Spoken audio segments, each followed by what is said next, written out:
Alhamdulillahi Rabbil Alamin. Wa sallallahu wa sallam wa barak ala nabiyyina Muhammad wa ala alihi wa sahbihi ajma'in amma ba'd. Ceci est le second cours dans l'explication du livre Al-Usul As-Sitta, les 6 fondements du Cheikh Muhammad ibn Abdul Wahhab rahimahullahu ta'ala.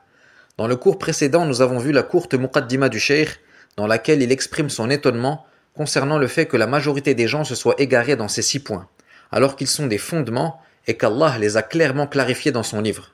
Nous allons donc débuter maintenant par le premier fondement qu'a cité l'auteur. Il dit Al-Aslu al-Awwal, Ikhlasu ad-Dini lillahi ta'ala wahdahu la sharika lah, wa bayanu diddihi alladhi huwa ash-shirku billah, wa kawnu akthari al-Qur'ani fi bayani hadha al-asl min wujuhin shatta بكلام يفهمه أبلد العامة ثم لما صار على أكثر الأمة ما صار أظهر لهم الشيطان الإخلاص في صورة تنقص الصالحين والتقصير في حقوقهم وأظهر لهم الشرك بالله في صورة محبة الصالحين واتباعهم. Le Cheikh rahimahullah dit le premier fondement, la sincérité dans l'adoration vouée à Allah Ta'ala, seul sans rien lui associer, et la clarification de son contraire qui est le polythéisme ou l'association à Allah, et le fait que la majeure partie du Coran clarifie ce fondement de différents points de vue dans un langage que même le plus ignorant des gens de la masse comprendrait. Puis, lorsque la majorité de la communauté devint ce qu'elle devint, le diable leur présenta alors al-ikhlas comme un manque de respect envers les pieux et une négligence à leur égard, et il leur présenta al-shirk comme une preuve d'amour et de suivi des pieux. Tayyib. L'auteur dans ce livre suivit un cheminement judicieux et scientifique, du fait qu'à chaque fondement, il clarifie le haqq, puis son contraire. Et il débuta par l'ikhlas, car c'est le fondement des fondements, et la base des bases. Car celui qui n'est pas mukhlis dans son adoration, elle sera rejetée. Comme a dit Allah Ta'ala dans le hadith Qudsi rapporté par Muslim, « Ana aghna ash-shuraka'i 'ani ash-shirk, man 'amila 'amalan ashraka fihi ma'i ghayri taraktuhu wa shirkah. » Celui qui fait un acte dans lequel il m'associe quelque chose, je le délaisse alors lui et son acte. Et le sens de Ikhlasu ad-Dini lillah, ici, c'est at-Tawhid. Et si tu veux connaître la signification de l'ikhlas dans la langue arabe, eh bien lis la parole d'Allah dans Surat An-Nahl, Wa inna lakum fil an'ami la'ibara. Et il y a certes un enseignement pour vous dans les bestiaux. Nusqikum mimma fi butunihi. Nous vous abreuvons de ce qui est dans leur ventre. Min bayni farthin wa dam. Labanan khalisan sa'iran lisharibin. Un produit extrait du mélange des excréments intestinaux et du sang, un lait pur et délicieux pour les buveurs. Donc, al-khalis, dans la langue arabe, huwa safiyun naqi.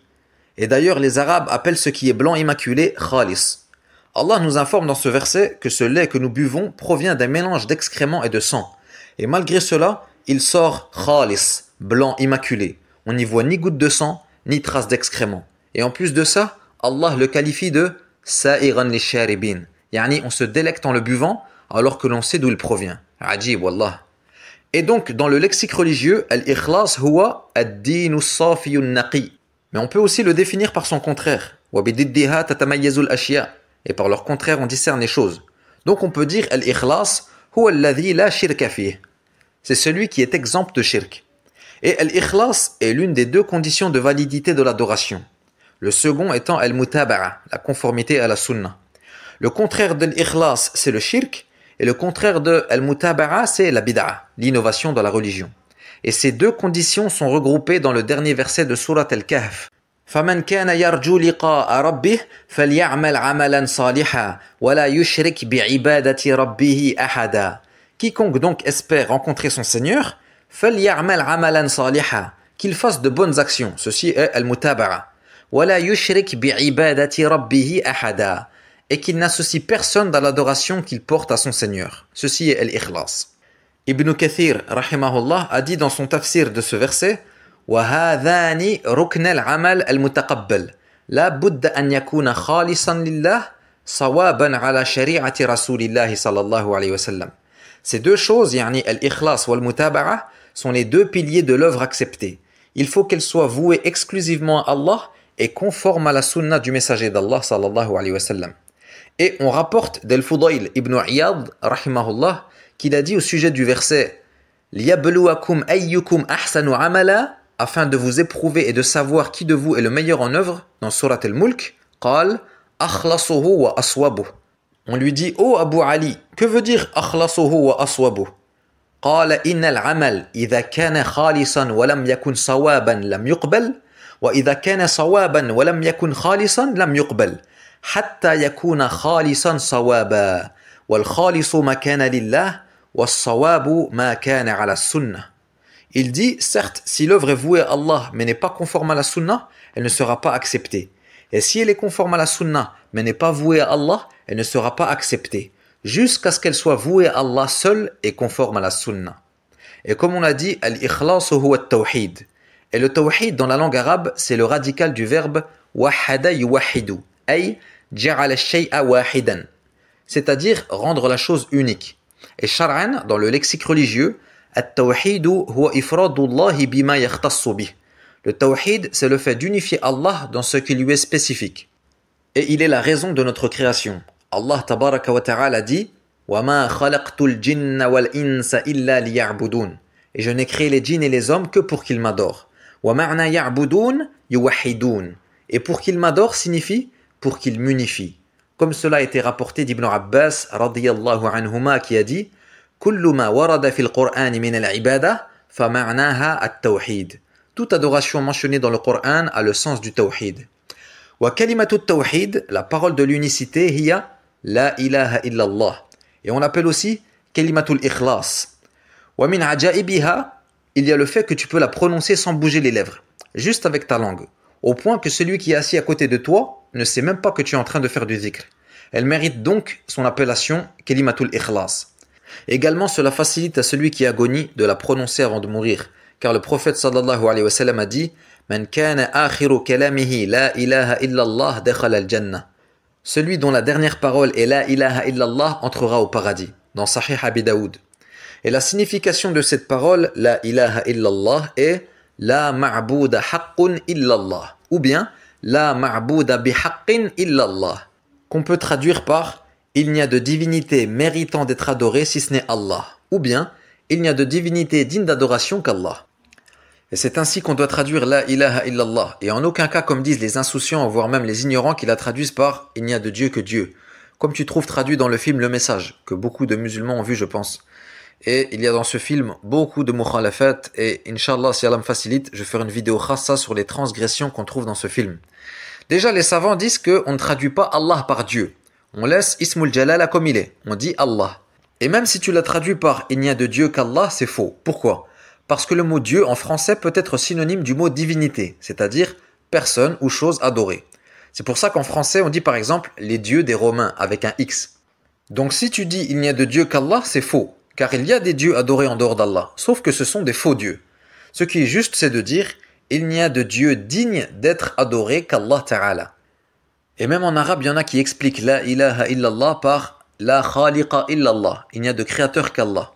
Et si c'était ça sa signification, eh bien les Arabes de Quraysh l'auraient prononcé, car les mushrikoun de la Jahiliya affirmaient qu'Allah est le seul créateur. Allah dit dans le Coran: وَلَئِنْ سَأَلْتَهُمْ مَنْ خَلَقَ السَّمَاوَاتِ وَالْأَرْضِ لَيَقُولُنَّ اللَّهِ. Et si tu leur demandes qui a créé les cieux et la terre, ils diront certes Allah. Ils n'avaient pas de problème avec ça. Alors pourquoi ils ont refusé de prononcer cette parole? Al-Jawab, car ils savaient très bien ce qu'elle signifie et ce qu'elle implique. أَجَعَلَ الْآلِهَةَ إِلَهًا وَاحِدًا إِنَّ هَذَا لَشَيْءٌ عُجَابٌ. Veut-il réduire les divinités à un seul Dieu? Voilà vraiment une chose étonnante. وَيَقُولُونَ أَإِنَّا لَتَارِكُوا آلِهَتِنَا لِشَاعِرٍ مَجْنُونٍ. Et disait: allons-nous abandonner nos divinités pour un poète fou? بَلْ جَاءَ بِالْحَقِّ وَصَدَّقَ الْمُرْسَلِينَ. Il est plutôt venu avec la vérité et a confirmé les messagers l'ayant précédé. Et Akhan al-Fadil, la budda fit tawhid min nafyin wa ithbat. Le tawhid comprend obligatoirement une négation et une affirmation. La ilaha, c'est la négation. Et illallah, l'affirmation. Wa man yakfur bit-taghut, négation. Wa yu'min billah, affirmation. Wa'budullaha, affirmation. Wa jatanibu at-taghut, négation. Wa hakadha. Et cette parole, la ilaha illallah, a des conditions, sans quoi elle n'est d'aucune utilité. Tout comme une clé sans dents n'ouvre aucune porte et n'est d'aucune utilité. Et ces conditions sont au nombre de 7. La première, al-ilmu al-munafi lil-jahl, la science dont le contraire est l'ignorance. La deuxième, al-yaqin al-munafi lish-shakk, la certitude dont le contraire est le doute. La troisième, Al-Qaboul al-Munafi lir-Radd, l'acceptation dont le contraire est le refus. La quatrième, Al-Inqiyad al-Munafi lit-Tark, la soumission dont le contraire est le délaissement. La cinquième, Al-Sidq al-Munafi lil-Kadhib, la véracité dont le contraire est le mensonge. La sixième, Al-Ikhlas al-Munafi lish-Shirk, la sincérité dans l'intention dont le contraire est l'association. Et la septième condition, Al-Mahabba al-Munafiya lil-Bourd, l'amour dont le contraire est l'aversion. Et ces 7 conditions, le cheikh Hafidh al-Hakami rahimahullah les a regroupées dans des vers de son poème Sullamul Wusul. Il a dit وَبِشُرُوطٍ سَبْعَةٍ قَدْ قُيِّدَتْ وَفِي نُصُوصِ الْوَحْيِ حَقًّا وَرَدَتْ فإنه لم ينتفع قائلها بالنطق إلا حيث يستكملها العلم واليقين والقبول والانقياد فدر ما أقول والصدق والإخلاص والمحبة وفقك الله لما أحبه. Donc le cheikh dit وبشروط سبعة قد قيدت, et elle est certes liée يعني كلمة التوحيد à 7 conditions. وفي نصوص الوحي حقا وردت, qui sont bel et bien venues dans les textes de la révélation. فإنه لم ينتفع قائلها بالنطق إلا حيث يستكملها. Et certes, celui qui la prononce n'en tirera aucun bénéfice si ce n'est en les réalisant, yani ces conditions. العلم واليقين والقبول, la science, la certitude, l'acceptation. والانقياد فدر ما أقول, ainsi que la soumission comprend donc ce que je dis. والصدق والإخلاص والمحبة, et la véracité, la sincérité et l'amour. وفقك الله لما أحبه, qu'Allah te guide vers ce qu'il aime. طيب. Et le tawhid, Akhil Aziz, se divise en 3 catégories. La première, c'est Tawhid al-Rububiyya, l'unicité dans la seigneurie, dont la définition est Ifradullahi bi af'alihi, c'est unifier Allah dans ses actes à lui, comme le fait de croire que c'est lui seul qui crée, qui possède la royauté absolue, qui gère l'univers, etc. La deuxième catégorie, c'est Tawhid al-Uluhiyya, l'unicité dans la divinité, qu'on appelle aussi Tawhid al-Ibada, et dont la définition est Ifradullahi bil ibada, c'est unifier Allah dans l'adoration, yani consacrer toutes ses adorations à Allah seul. Et la troisième catégorie, c'est Tawhid al-Asma'i wa sifat, l'unicité dans les noms et attributs. Wa huwa ifradullahi bi asma'ihi al-husna wa sifatihi al-ula min ghayri tahrifin wa la ta'til wa min ghayri takyifin wa la tamthil. C'est unifier Allah dans ses noms et ses attributs sans faire 4 choses. Premièrement, sans déformer le sens. Deuxièmement, sans les nier. Troisièmement, sans chercher à imaginer le comment. Et quatrièmement, sans les comparer ou les rendre semblables aux attributs des créatures. Dans les 4 règles, on n'a pas cité d'exemple, alors dans ce livre, on va le faire, Inch'Allah. Comme on dit, en donnant des exemples, le discours devient clair. Prenons donc par exemple Sifat al-Yad, l'attribut de la main. Allah Ta'ala nous informe dans le Coran qu'il a 2 mains, subhanahu wa ta'ala. Comme il dit dans le verset وَقَالَتِ الْيَهُودُ يَدُ اللَّهِ مَغْلُولَةً, et les Juifs ont dit la main d'Allah est fermée. غُلَّتْ أَيْدِيهِمْ وَلُعِنُوا بِمَا قَالُوا, que leurs propres mains soient fermées et maudit soit-il pour l'avoir dit. بَلْ يَدَاهُ مَبْسُوطَتَانِ يُنْفِقُ كَيْفَ يَشَاءُ. Au contraire, ses 2 mains sont largement ouvertes et il distribue ses dons comme il veut. Il dit aussi في سورة صاد قال يا إبليس ما منعك أن تسجد لما خلقت بيدي. Allah lui dit ô Iblis, qui t'a empêché de te prosterner devant ce que j'ai créé de mes 2 mains? Donc nous, Ahlus Sunnati wal Jama'a, nous affirmons ce qu'Allah a affirmé et nous disons Allah Azza wa Jal a 2 mains, taliqani bi jalalihi, qui conviennent à sa majesté, et nous nous abstenons de faire 4 choses. At-tahrif, nous ne déformons pas le sens, en disant par exemple que les 2 mains ici en vérité signifient al-qudra wa al-ni'ma, la force et le bienfait. Deuxièmement, at-ta'til, nous ne nions pas qu'Allah a 2 mains, car il a lui-même affirmé. Troisièmement, at-takyif, nous ne cherchons pas à imaginer comment sont ses mains. Et enfin, at-tamthil, nous ne comparons pas aux mains des créatures en disant par exemple les mains d'Allah sont semblables aux mains de l'homme, wal-'iyadhu billah. Car Allah dit laysa kamithlihi shay, il n'y a rien qui lui est semblable. Wa huwa as-sami'ul basir, et il est l'audient, le clairvoyant. Et d'ailleurs, il y a dans ce verset une réfutation de 2 sectes, al-mushabbiha wal-mu'attila. Laysa kamithlihi shay est une réplique au mushabbiha qui compare Allah aux créatures. Et wa huwa as-sami'ul basir est une réplique au mu'attila qui nie les attributs d'Allah. Et comme il fut dit, al-mu'attilu ya'budu adaman wal-mumathilu ya'budu sanaman. Le mu'attil qui nie les attributs d'Allah adore en réalité le néant, car il n'y a que le néant qui ne possède pas d'attribut. Et Al-Mumathil, qui rend Allah semblable aux créatures, adore en réalité une idole. Mais quel est le dalil de ces trois catégories de tawhid? Car ça c'est une shubha de Ahl al-Bid'a qui disent « Regardez les wahhabites, ils parlent sur nous alors que eux-mêmes ils sont tombés dans l'innovation en divisant le tawhid en trois catégories. » Shubha sah. Nous disons alors, le dalil de ces trois catégories est ce qu'on appelle al-istiqra ou at-tatabbu'. Qu'est-ce que ça veut dire? Al-istiqra ou at-tatabbu' c'est le fait d'examiner et de suivre à la trace. Yani, al-ulama tatabba'u wa istaqra'u nusus al-kitab wa sunnah فوجدوا أن التوحيد لا يخرج عن هذه الأقسام الثلاثة. Les savants ont examiné les textes du Coran et de la Sunna et ils ont remarqué que le tawhid ne sortait pas de ces trois catégories. Soit il est en lien avec les actes d'Allah, yani tawhid al-rububiyya, soit avec les œuvres pieuses des serviteurs, donc al-ibada, soit avec les noms et les attributs d'Allah tabaraka wa ta'ala, al-asma wa sifat. Et ces trois catégories sont réunies dans Surat al-Fatiha, sans même chercher plus loin. Alhamdulillahi Rabbil Alamin, Tawhid al-Rububiyya, Ar-Rahman ar-Rahim, Maliki Yawmiddin, Tawhid al-Asma'i wa Sifat, Iyyaka na'budu wa Iyyaka nasta'in, Tawhid al-Uluhiyya. Ils sont même présents dans la dernière sourate du Mus'haf. Qul a'udhu bi Rabbin Nas, Tawhid al-Rububiyya, Maliki Nas, Tawhid al-Asma'i wa Sifat, Ilahi Nas, Tawhid al-Uluhiyya. Ceci est une faïda de Cheikh Al-Fawzan, hafidhahullah. Taïb, revenons au matn. Le Cheikh rahimahullah dit Al-aslu al-awwal, ikhlasu ad-dini lillahi ta'ala wahdahu la sharika lah. Dans sa parole, ikhlasu ad-dini lillah, ad-din a le sens de al-ibada, l'adoration. Car le mot din a plusieurs sens dans la langue arabe.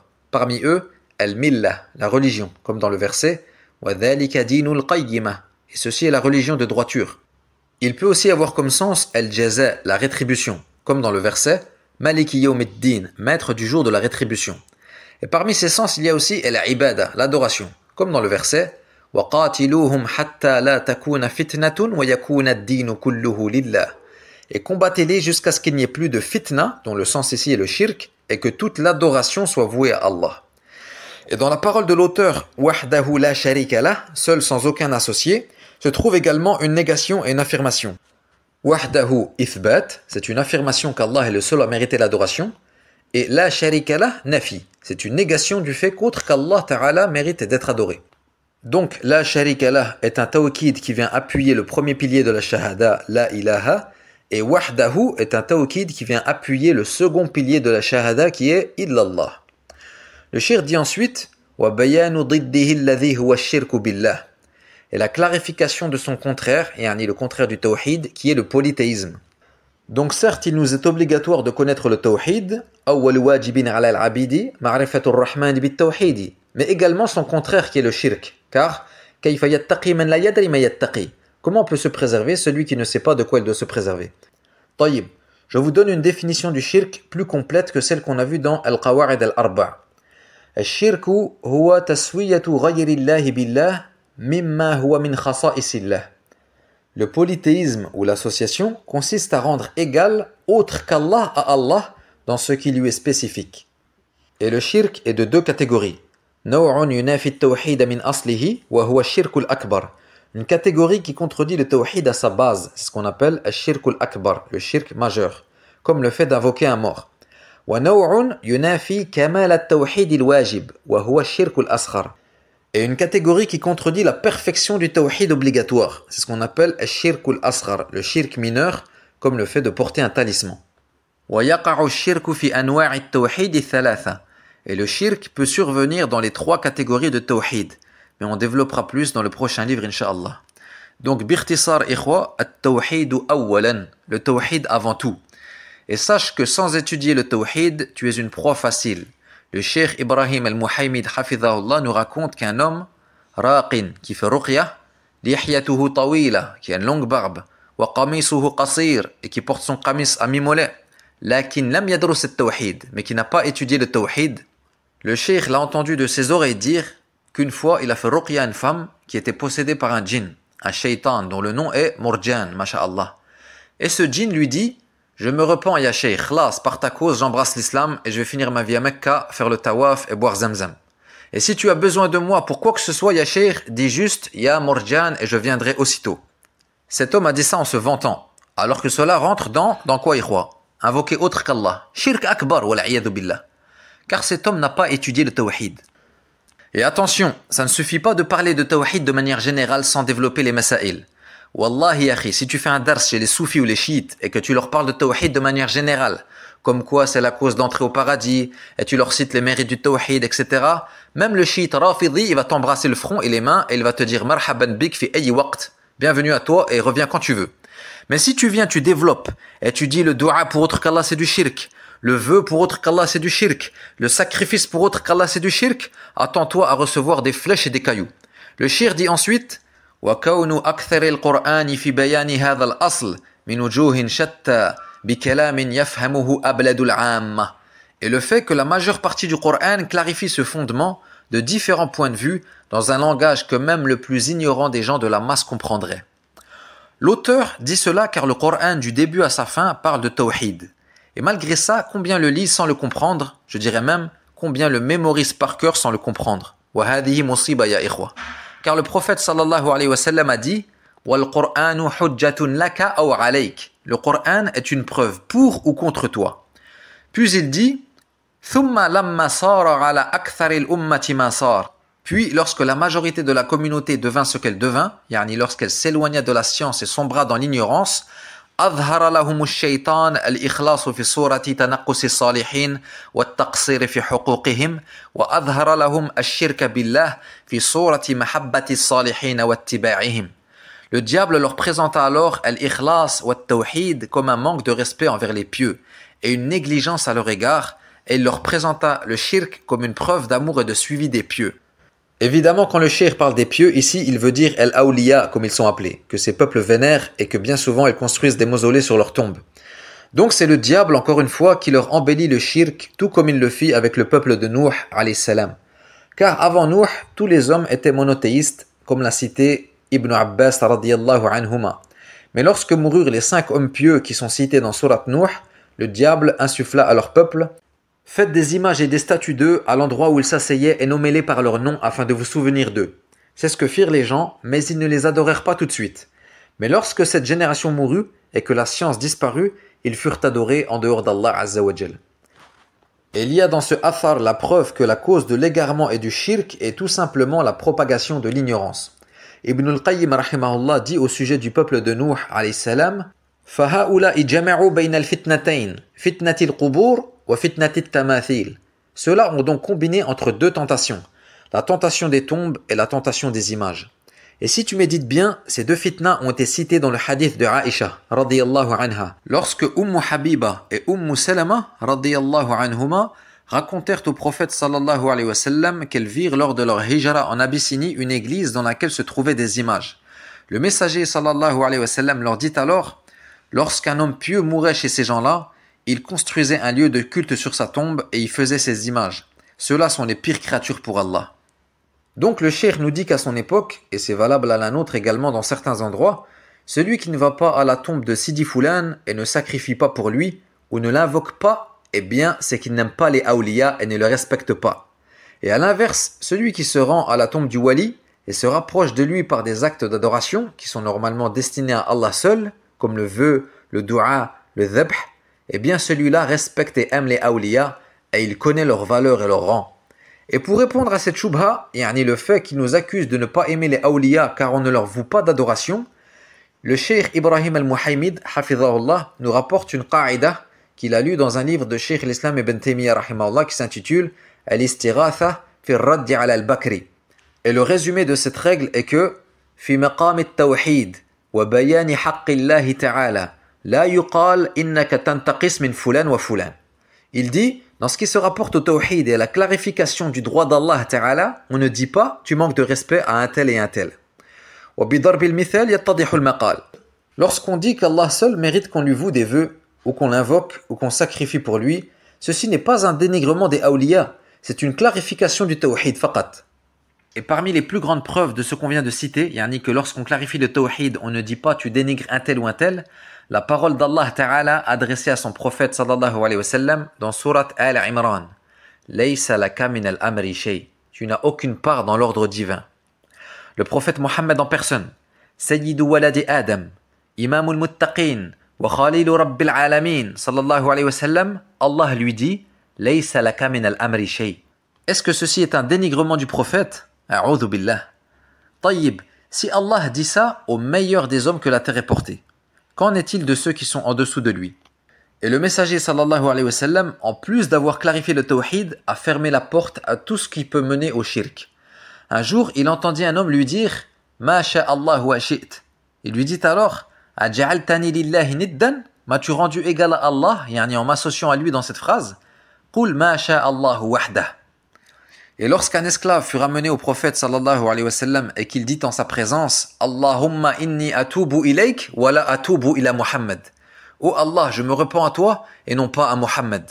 Écoutez ce qu'a répondu le messager sallallahu alayhi wa sallam. Il a dit Araf al-haqqa li ahli. Il a su reconnaître le droit de chacun. Et lorsqu'un homme lui dit sallallahu alayhi wa sallam Anta sayyiduna, tu es notre maître, il répondit As-sayyidullah tabaraka wa ta'ala. Et il a dit aussi La tutruni kama atratin nasara Isa ibn Maryam, walakin qulu abdullahi wa rasuluh. Il dit, sallallahu alayhi wa sallam, n'exagérez pas sur moi comme l'ont fait les chrétiens avec Isa, fils de Maryam, mais dites plutôt de moi que je suis le serviteur d'Allah et son messager. Et il dit également, juste avant sa mort, sallallahu alayhi wa sallam, alors que sa maladie s'était aggravée, La'natullahi ala al-yahudi wa nasara ittakhadhu qubur anbiya'ihim masajid. Qu'Allah maudisse les juifs et les chrétiens, ils rendirent les tombes de leurs prophètes des lieux de culte. Ou comme la fillette qui récita devant le messager sallallahu alayhi wa sallam, et il y a parmi nous un prophète qui sait ce qui se produira demain. Il l'interrompit et dit, ne dis pas cela, il n'y a qu'Allah qui sait ce qui se produira demain. Et comme on l'a vu dans le livre précédent, la règle dit, la cause du shirk, c'est l'association. Peu importe la chose qui est adorée en dehors d'Allah, arbre, rocher, soleil, ange, prophète, le jugement est le même. Notre prophète sallallahu alayhi wa sallam a donc clarifié le tawhid, mis en garde contre le shirk et ferma la porte aux causes pouvant mener au shirk. Et malgré tout ça, ikhwa, même si tu leur sors toutes les preuves et réfutes toutes leurs ambiguïtés, tu n'arriveras à convaincre que celui à qui Allah a voulu la guider. Comme a dit Al-Hassan al-Basri rahimahullah, Laysa al-ajabu liman halak kayfa halak, wa innama al-ajabu liman naja kayfa naja. On ne s'étonne plus de voir comment celui qui a péri, mais on s'étonne de voir comment celui qui a été sauvé a été sauvé. Wa subhanakallahumma wa bihamdik, ashhadu an la ilaha illa ant, astaghfiruka wa atubu ilayk, wa sallallahu ala nabiyyina Muhammadin wa ala alihi wa sahbihi wa sallam.